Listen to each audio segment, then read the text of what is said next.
Buckeye, born and bred, now HOFer, even after I'm dead. Thank you.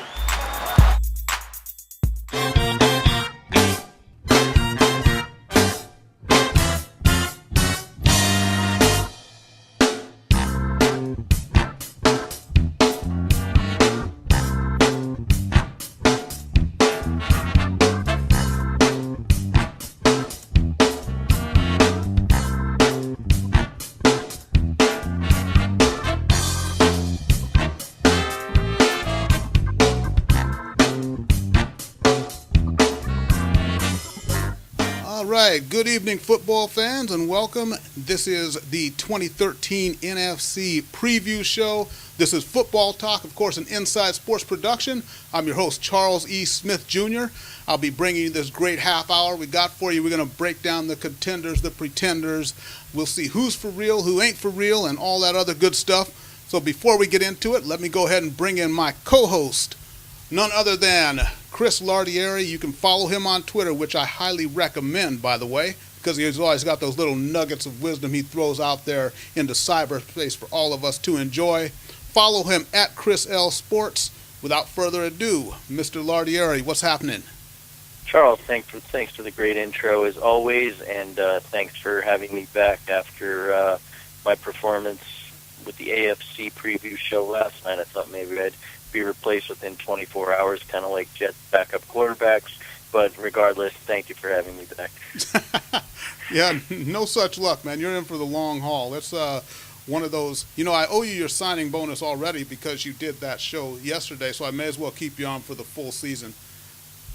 All right. If you could double the minimum wage, I'd appreciate it. Hey, no problem. The Jets picked up Brady Quinn. I figure you're at least as good at that as he is at quarterback. You are that well as doing sports shows. So I got to keep you, man. Yeah, I don't know if you mean in terms of the potential or I'm just really not that good. But either way, thanks for the compliment.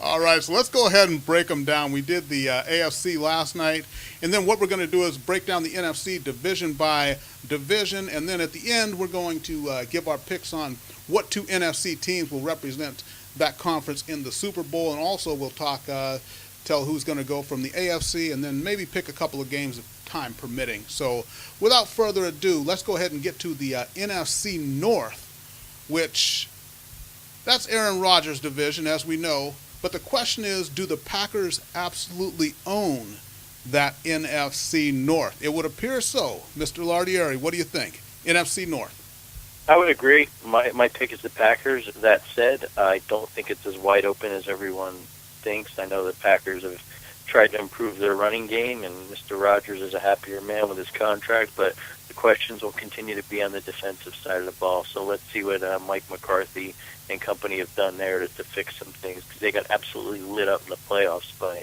Colin Kaepernick and the 49ers. Are the Vikings for real? I'm not sure. Adrian Peterson had a phenomenal year. I don't know if anyone could even repeat that. The question will be, can Christian Ponder make the plays and lead this team back to the playoffs again? The Lions, same old story. You've got Stafford, you've got Calvin Johnson, a bunch of question marks, especially on defense. And Bears brought in a new coach from north of the border, and yet again, with Urlacher retiring, holes on defense, and which Jay Cutler will show up. So given the fact that you've got a lot of teams with potential, put up comes a shut up, I'll go with Aaron Rodgers in the back. All right, and the other thing is we talk about the quarterbacks. Matt Stafford got himself a fat contract in the offseason, and he would be one of those guys who'd kind of be a prove-it-to-me quarterback, one of three in this conference that I'm looking at, Tony Romo being the other, and, Matt Stafford. Jay Cutler, though, is the one who's in a contract year, I believe, this year. Cutler, what's he going to do there as far as he seems, Detroit really seems to be more his nemesis than anyone. I mean, Sue seems to put a nasty sack on him every single time they play. Cutler's been down and out so many times. Is this kind of a make or break year for Jay Cutler? I think so, especially with the new coach Trestman in there, and GM who's probably going to have him on a short leash. For some reason, I don't think the Bears will do like the Cowboys did with Tony Romo and extend him after not necessarily another mediocre year, but a year in which he doesn't live up to expectations. So I agree, it is a make it or break it year. It's his second year with Brandon Marshall. Matt Forte's back. Really, there aren't many excuses. So time for Jay to get off the exercise bike and put up some numbers. Yeah, most definitely, and kind of a volatile situation there because you've got really let's go ahead and say, a little bit of a mentally fragile quarterback, and his top receiver is a bit fragile as well. Not just necessarily in the physical sense, but Brandon Marshall, you got to wonder where his head is a lot of times, you know? Yeah, especially his excused absence a few weeks ago in training camp. This could really turn out to be kind of a repeat of Donovan McNabb and T.O. in Philly the year they went to the Super Bowl. Really, is the room big enough for both egos? You know, when you think about it, it could make for good reality TV. It would have been a good Hard Knocks team. All right, and then Stafford and Calvin Johnson, the whole Stafford-Calvin Johnson thing, what do you think about that real quickly? You know what? It's a great combo. I mean, they're both phenomenal players. The problem is who's the supporting cast around them. I do think Reggie Bush was a good pickup, but the problem with him is, can he stay on the field healthy? It's definitely an upgrade at running back. And, again, that secondary gets absolutely lit up year after year. My good friend Tom, who's from Detroit and is a Lions fan, told me the other day he's predicting 9-7 at best. I'd have to say the same thing. I'd like to see the Lions win. They're a long-suffering franchise. I like Stafford and Johnson, but unless you can stop a team, there's only so much you can do in this league. But we shall see. Stranger things have happened. All right, and then what about the coach there in Detroit? Do you think are they still waiting on him? What do you think? Yeah, I know he got an extension a couple of years ago. I think he's got to be. We talked about this last night. If they get in a little bit of a funk, you'll see his name move up the proverbial hot seat list. So if they don't make it to the playoffs this year, I think we could see a change in Detroit. All right, so I think I'm going to go ahead with you as well. I think the Packers are the class of that division, and really the Packers, again, it's just a matter of, do they have the stuff to go all the way to the big dance, but we'll answer that question later on. Let's go ahead and move to the intrigue of the NFC East. Making sense of the NFC East, we know about the situation in Big D. Tony Romo, of course, all the potential, all the promise and everything. They put up the most thrilling 8-8 seasons anyone could ever have. Then you got the rookie, of course, RG3 coming back. He'll be starting on opening day. New coach in Philly is Chip Kelly, making the jump from college football to the pros. He's going to be running things in Philly, see what he can do with Michael Vick. And through all the drama, through Tony Romo, RG3, all that, Eli Manning is the only one who's got any hardware at the pro level. So the NFC East, there's a lot of question marks there. Talk to me. Yeah, I've been going back and forth all week thinking about this, and as we've talked about on previous shows last season, I'm an unabashed New York Giants fan. That said, I am objective. I really don't know who's going to win. I know I got to give you credit. You were on the Redskin and RG3 bandwagon from day one last August. You called it. I have a feeling that whoever wins this division will probably be 9-7 again. It'll come down to the very last game on NBC Sunday Night Football as usual. The one team that I don't think will be in it is the Eagles. Nothing against Chip Kelly, but they're in rebuilding mode. I think his system will be interesting, but can he coach defense? That I don't know. Can Michael Vick stay on the field? And if not, is Nick Foles a viable starter? Remains to be seen, but I think it's a toss-up between the Cowboys, Redskins, and Giants fighting it out. And I know the Redskins and Giants play the very last game of the season, so wouldn't be surprised to see that on a January evening on NBC. So I still think it's up in the air. You can pick any of those three teams to win. Yeah, well, I got to go with looking at some of the intangibles. The Giants have, like I said, Eli's got the 2 rings, so the Giants have come through before. The Cowboys are still just potential, and everybody wondering. Monty Kiffin, now who coached that great Buccaneers championship defense back in '03, and now Monty Kiffin replaces Rob Ryan on the defensive side of the ball. So we'll see if maybe he can put some spark into that defense. Also, they're going from a 3-4 to a 4-3 set there in Dallas as well. Yeah, which is about time. And you know what? No offense to Rex Ryan's brother, but anything's an improvement. And the man who was fired / asked to retire by his son Lane Kiffin, sure he'll improve things and turn things around in Dallas. That was another especially porous defense last year. Yeah, and then you have, Des Bryant, I think. That catch he almost made against the Giants where it would have been a great catch, should have been an all-time catch, but he lands with his hand out of bounds. That kind of sums up the Cowboys and Des Bryant and, where they are right now, and that is showing all the promise and landing with a finger out of bounds. Yeah, and the year before that, the infamous Miles Austin, did he lose the ball on the lights? Did Romo just overthrown that would have sealed the game? And the Giants came back to win. It's clearly a game of inches between these two. And, I'm just, my fear is that one of these years, the Cowboys are going to make that catch. They're going to get the foot in bounds, and they're going to end up winning by one game. And this very well could be the year in a tight NFC East. Yeah, so if we had to go ahead and make the picks, though, I think I'll go first. I'm tempted to go Redskins here because I like with Alfred Morris, with RG3 coming back. But I'm going to go. I won't even say what anyone's record is going to be because they may wind up being 8-8 or something. But I'm going to go Giants to take the division here, just based on the been there, done that type of thing, the mentality, the championship. Even though the Giants, they lost, one of their DBs late there in the preseason, and I don't know exactly who their running back is going to be. But I think the defense could remain stout enough with the front seven. So I'm going to take the Giants to win the division here. As always, I hope you're right. I'm going to go with a bit of a contrarian pick, and this really pains me knowing how much my deep love for the Cowboys. But my wife's Uncle Hector is a huge Cowboys fan. He's in the hospital right now. I hope he's feeling better, and this will make him feel better. How about this? I'll pick the Cowboys to win. They haven't won it in a while. My fear is either this coming Sunday night or later in the season, Des Bryant or Miles Austin do make that catch, and they beat the Giants by a game. At the same time, I'm very superstitious, so I'm hoping by picking against my favorite team, it means your prediction for the NFC East will come true. But if not, I've hedged my bets, and Tony Romo can claim for a week that he was worth the contract. All right.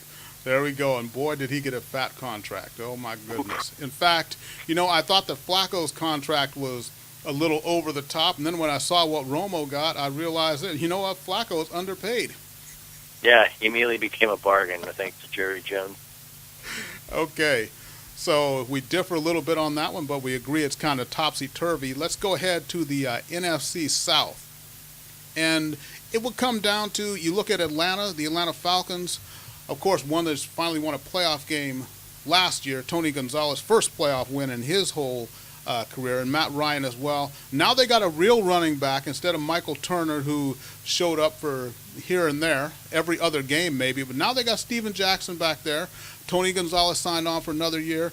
Then the New Orleans Saints, they got their coach back. Sean Payton's going to be back after that suspension.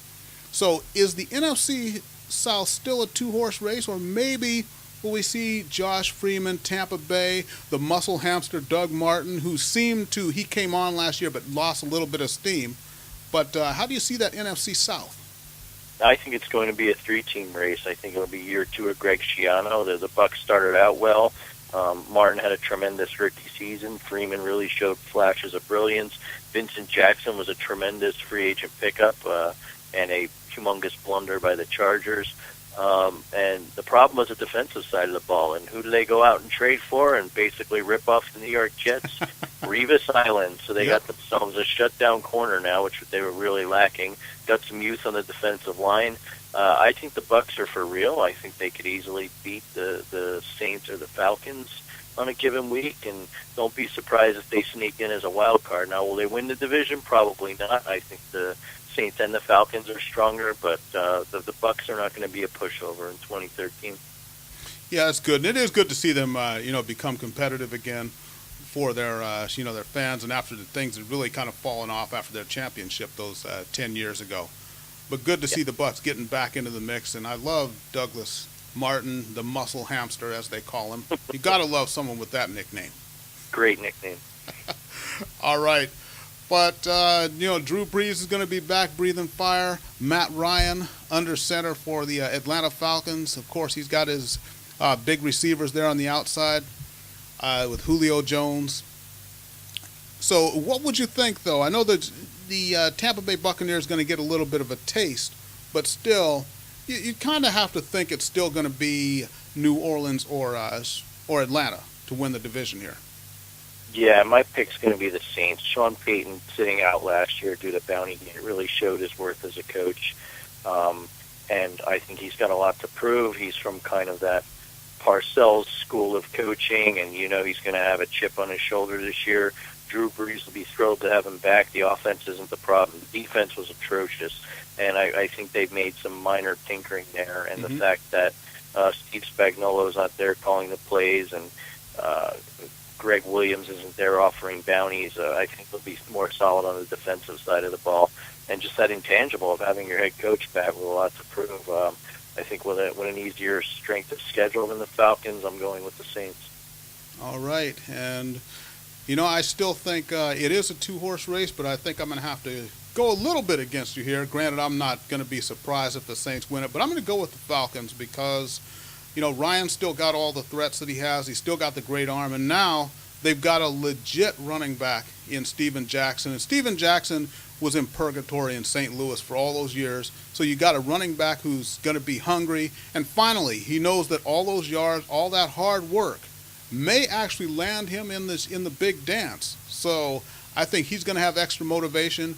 And I think Matt Ryan may be a little bit more confident knowing that he has that running back that he can truly lean on and go to when they need to. And it's going to take a little bit of pressure off of him. So he and Tony Gonzalez, the rest of his boys, can relax. And again, as far as regular season, they've always been good in the regular season. So I like Atlanta with the new addition. Wouldn't surprise me. I think that the key is as long as Jackson doesn't have too many miles on those tires. Yep, there you go.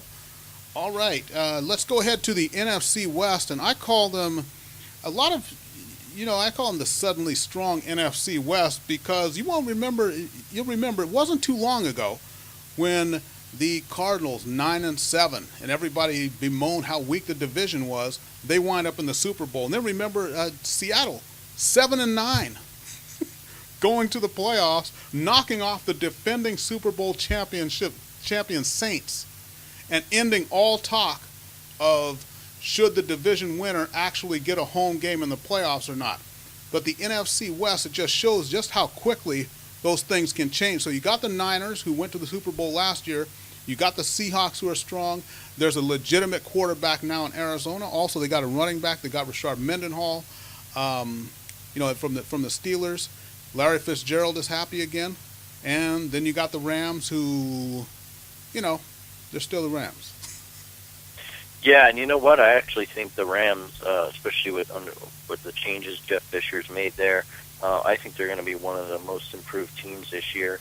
They tied and beat the 49ers last year, the NFC champions. Right. So watch out. Fisher knows how to coach defense. I think Bradford, with another year under his belt, will be better. And, I don't think they're a Super Bowl team, but they're going to be a team that'll sneak up and surprise some people, and never know, might be in wild card contention like the Bucs as well. But, yeah, it's funny how the pendulum shifts, and now the NFC West is likely one of the toughest divisions in football. Even the Cardinals, like you said, Bruce Arians, who essentially coached Andrew Luck in the Colts for most of the last year. I'm sure Larry Fitzgerald's got to be one of the happiest people in the desert right now. And that's a team that's got an outstanding defense, one of the most underrated in football, if you ask me. You get Patrick Peterson on one corner, one of the most underrated players in football, by the way, returning punts and playing a great corner. And he's joined on the other side by the Honey Badger. And if he could, this fellow LSU Tiger can behave, you've got two nice shutdown corners there in Arizona. So that's another team. They may not be great, but they could surprise and sneak up on a few people. Yeah, and then you got, like you said, Carson Palmer out there to get the ball to Fitzgerald. Finally, a legitimate quarterback, again, to bridge that gap. It went from when Kurt Warner retired. They've been searching. So we'll see. They're going to be pretty good, but still I think you got to look at this as kind of a, again, this division, a two-horse race. Is it going to be Frisco? Is it going to be the Seahawks? Colin Kaepernick, Russell Wilson, Marshawn Lynch. You know the story. Yeah, I think it's going to be a dogfight between those two, and I'm picking the Seahawks. I think Russell Wilson, year 2, will have an even better year. That defense is really tough, especially up there in Seattle when the elements might not be so favorable. And Marshawn Lynch has really turned his career around there. So I'm going to pick Seahawks, but wouldn't be surprised. Like the NFC East comes down to last game of the season, or one game wins it. I think the 49ers will be on their heels. The problem I see with them is, let's see what Kaepernick does in a full season, how defenses scheme for him, having a good amount of game tape to look at, and who's he going to throw to? Mario Manningham's hurt. Michael Crabtree Right. or Randy Yeah. Moss retired. That's a big question mark for me with the 49ers. Right, and when you look at that, I think that it's one thing to pick who's you think can go all the way, but we're talking about who's gonna win the division. So with those factors in mind, and the fact that Seattle, I don't think they've lost a home game in I don't know, the last 30 years or something like that. But I think I got to go with Seattle as well on this one. So I'm going to go with Seattle to come out of the NFC West. Obviously, the Niners are I think they'll get at least a wild card. I don't think the Niners will miss the playoffs. But that is one thing I'm looking at, all these read option quarterbacks, because they took the NFL by storm. And, just like defensive coordinators figured out that spread offense that everybody was running, they'll figure this thing out too. So we'll see. That's one of the things I'm looking at as well. Definitely. All right. So that said, we got to look at who, out of all these teams, who is going to represent the NFC in Super Bowl 48, which is probably going to be played in bitter cold weather in an outdoor stadium in New Jersey. Super Bowl 48, who do you think from the NFC? Just pick 2 teams that you think it'll be one of those two teams that's going to go. The New Orleans Saints and the Seattle Seahawks. I think one of those 2 teams will be there at the Meadowlands, and I also wouldn't be surprised if Roger Goodell manipulates the weather to make it a 48-degree sunny day in New Jersey. Oh, wow, going Saints or Seahawks in the Super Bowl, huh? Yes. I think I really think Sean Payton will turn things around down in the Big Easy. I think Seattle was a couple plays away from beating the Falcons and likely facing the 49ers in the NFC title game, and I think they've got unfinished business. If I were to pick between the two, just to be a prognosticator, I'd say the Saints. I'll just, mainly for the reason I think Breeze is a better quarterback and Peyton's a better coach than Pete Carroll. But I wouldn't be surprised if either of those teams were in Jersey in February. Okay, well, you know what? I got to go. This is a tough one, but because of their surprise factor, I am going to go with either Atlanta Falcons or the New York Giants to go to the Super Bowl. Call me insane if you like. The statistics say you're insane, but that's besides the point. Well, here's what it is with Atlanta, and when you talk about Marshawn Lynch resurrecting his career, Marshawn Lynch was playing at Buffalo, where you're not going to go. You're not going anywhere in Buffalo. I don't care how hard you try. You're not going anywhere. And the thing is, we look at Steven Jackson. He was stuck in a non-productive situation in St. Louis. Now he's on a team where he can go, and I think that's going to he's going to really have a great season, a great breakout season here with the Atlanta Falcons, and I think that may propel them. And then, the New York Giants, they just know how to get things done. And I think even if they wind up winning the division or squeaking into the playoffs at 9-7 or 8-8, still, they get on a roll. You got to look out for them. And I believe Jason Pierre-Paul is in a contract year this year as well. So all you quarterbacks out there, look out for JPP. Yeah, as long as he can stand up and he's healthy, he's really going to be on a mission. Okay, and let's switch over the AFC. We did the breakdown. We didn't pick our AFC representatives. The AFC will be represented by one of which 2 teams? the Denver Broncos or the Pittsburgh Steelers. I think it'd be a great rematch of the infamous Tebow game from 2 years ago. I just think Denver playing in the AFC West will get in the playoffs. I think Peyton will not allow to happen what did against Baltimore last year. I think they're on a mission. I think having Von Miller suspended will probably be good for them. He'll get a 6-week break, and he'll be ready to play when he comes back. The Steelers, I'm high on them. I think they're due for a rebound year, very high on Tomlin. I think they stay healthy. Wouldn't be surprised if they make a run of it. I don't see the Texans or the Patriots standing in their way. Gun to my head again, I'll go Denver, and the main reason is I think it make for a fascinating Super Bowl. Think about it. Eli's brother Peyton will be playing in his home stadium. The two opposing coaches were both the coordinators on the 2000 Giants team that went to the Super Bowl and lost to the Ravens, John Fox and Sean Payton. And it's a rematch of the Colts-Saints Super Bowl, and Peyton's going to want to get some revenge on Drew Brees. So I just think there's a lot of symbolism there. And that said, it'll probably never happen. All those scenarios that could, would, should, but don't. That's why we all love sports. So you know what? I'm going halfway with you here. I think it's going to be either the Steelers or the Ravens. I like the Ravens to get back to the big dance.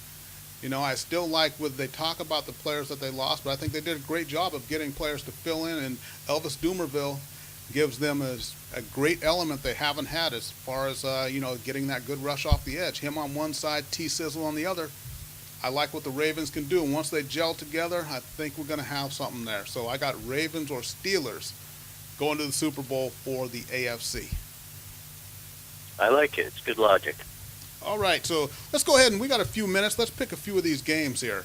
Nothing like the good old pick segment, and we just talked about it. NFC South matchup. How about the Atlanta Falcons, Week 1, in New Orleans to take on the Saints? How do you see that one? I'm going Saints. If you remember last year when the Falcons were undefeated, the Saints shocked them and beat them down in the Superdome.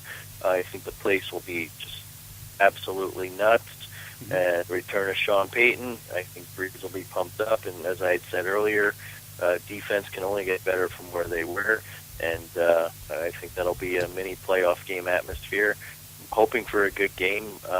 See what Matty Ice does. I know last year he got picked off late when they were trying to drive late in the game, so I expect another barn burner. Yeah, you know what? I think this is going to be a great game and probably one of the best games of the weekend, this first weekend here. I go with the New Orleans Saints really for all the reasons that you just mentioned. I think it's going to be a terrific game. And Matty Ice, I've been critical of him in the past. As I always say, the ice melts under pressure. But I like them winning that playoff game last year. I think they're over the hump, and it'll be nice to see what Steven Jackson does. This is going to be a good evaluation of both the teams, and the atmosphere is going to be fantastic. But, yeah, I like New Orleans as well. It's good we agree. All right. How about the Vikings? Minnesota Vikings going against the Detroit Lions in Detroit. Both teams with deficiencies here and there. All Day says he wants to become the greatest running back ever.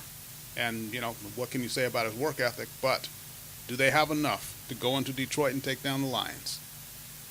It's another one hard to predict. I'm going to go Lions. I think they'll come out throwing the ball, and the Vikings. I'm not quite sure how stout they're going to be on defense this year. They did a nice job last year, but we're talking about Calvin Johnson here, who's pretty much hard to stop. And like I had mentioned earlier, let's see what kind of dimension Reggie Bush brings to the offense, not only as a runner but also as a receiver out of the backfield. I think that'll help Stafford, given the cast of characters he had behind him last year at running back. So I'm going to go Lions. I think they get off with a win, get off on the right foot this year at home. All right. Well, I'm going to go with I got to go with the Vikings here. I think AP coming back and wanting to pick up where he left off. I like the Vikings. Again, Christian Ponder, we'll see what he can do, what he can't do. But I like Adrian Peterson, the ball control offense of the Vikings, to be the difference here. And I like them to take down the Lions. I know the Lions do have more weapons. And on paper, you got to like the Lions, but there's an intangible quality there that I think is really missing but up to this point has been missing from the Lions team. And I think that's what's going to actually stop them from winning this game. They don't have that thing, that moxie that they need to win these games that they really should win. This is the week to do it, Matt Stafford. Yeah. Okay. One last game here. The Giants, New York Giants, in Dallas to take on the Cowboys on Sunday night. Dallas has never lost an opening day game to the Giants. The Giants, however, have never lost a game in that new stadium in Texas. So this is the something's got to give bowl here. How do you see that one? Yeah, we had talked about this in the pre-production meeting, a real conundrum for yours truly. I'm going to go Dallas, and not because I think they're necessarily the definitive better team. I think both teams are evenly matched. I just think they tend to play the Giants well in the beginning of the season like they did last year. When push comes to shove and it's December, I know Tony Romo will fold, but not the case in September. In addition to that, I think Giants are very banged up. Yeah, JPP's back, but is he really healthy? Same with Victor Cruz. Andre Brown now out for the first half of the season. And you're going to have to rely on David Wilson, the man who allegedly cried when he fumbled last year against the Cowboys in Week 1. So I like Wilson, but can he hold up and be an every down back? I don't know. But yet again, I'm sure it'll be another classic Giants-Cowboys down to the wire type game. And just for some reason, being the cynical Giants fan that I could be at times, I think the Cowboys pull it out. Yeah. Well, you know what? Ernest Biner cried when he fumbled, too. You know which fumble I'm talking about, right? Yeah, but at least the Super Bowl was on the line for that. Yeah, that's true. That's true. Well, you know, again, with Dallas, and I know what they can do, what they should do. We'll see what Monty Kiffin's new defense can do, but I like the Giants in this game. I still like the Giants. I don't bank on Romo in any games that actually really mean something, and I think there's a kind of a magnitude thing happening with this game here, opening day, in Dallas. I think there's going to be some added pressure on Romo and the boys to get it done, and Romo has not historically been good under pressure, so I'm going to take the Giants to win this game. I hope you're right for once. Right for once? What you talking about, man? At least at this pick.